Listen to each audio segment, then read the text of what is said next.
Making some fondant daisies. I have a couple that I've already made. The finished product looks something like this. So to start, you're just going to need some plain white fondant, which I have sitting in a bag over here. Now when you're not using fondant, you need to keep it wrapped up in plastic or in a little plastic bag, so I've got my leftover fondant in a bag right here to keep it from getting hard. So you just take a decent amount and knead it a little bit with your hands until it's nice and soft. I've got my pastry mat right here, and I put a little bit of powdered sugar on it so it doesn't stick. My fondant roller right here has these little gauges on it to keep it the right thickness. So you just roll it out. So it's about as thick as you need it. Alright, so then you need the daisy flower cutters here, and these are from the Wilton cake set. I actually have two. They're both the same size, so it doesn't matter which one I use. So you're going to need to make, for each daisy, you need to make 2 cutouts. So one, and I'll make another one right there. And I'm actually going to make several daisies with this dough, so I'm just going to cut out a few here. So let's finish this dough up right here.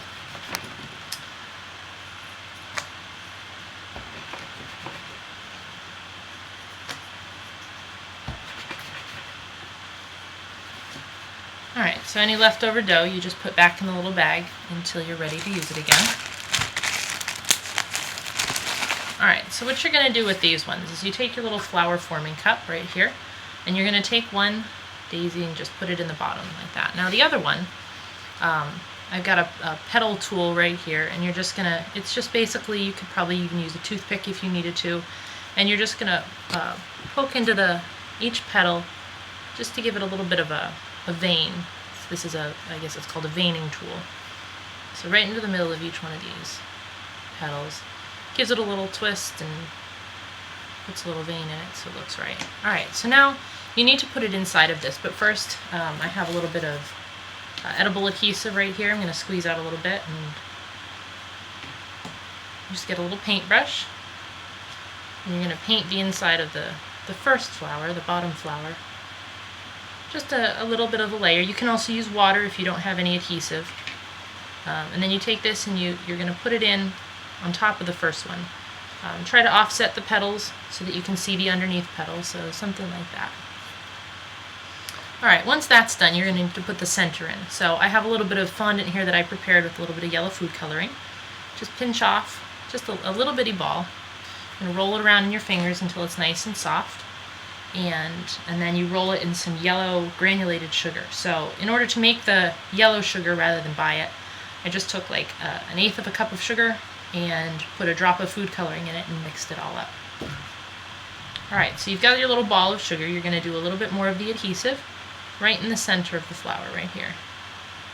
Put it in and then press it down until it's nice and flat and round. And there you go.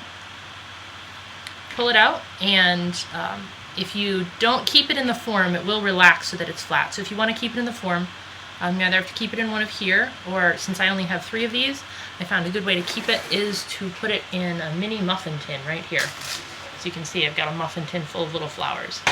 Another way that I found keeps them in the right shape is actually to keep them in the bottom of a wine glass. It's nice and rounded, so if you have enough wine glasses, you can do that too. So that way you can make enough, because you really want them to dry for several hours before they'll hold their shape.